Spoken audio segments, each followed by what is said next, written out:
মই যোৱা 3 দিন উজনি অসমৰ টুৰত আছিলোঁ।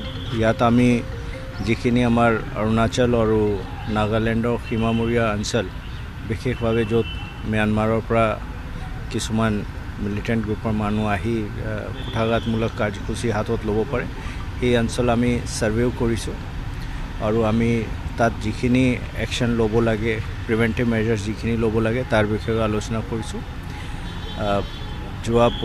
যোৱাকালি মিটিং কৰা হৈছে, এইবোৰ অঞ্চলটো চোৱা হৈছে আৰু মোৰ আশা যে অসমৰ ৰাইজৰ সহায় সহযোগ পাই আমি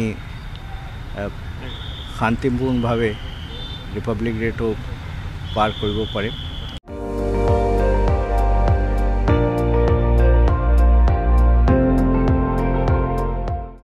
আপুনি চাই আছে ND24, সৰ্বশ্ৰেষ্ঠ নহয় সৰ্বোত্তমৰ দৌৰ।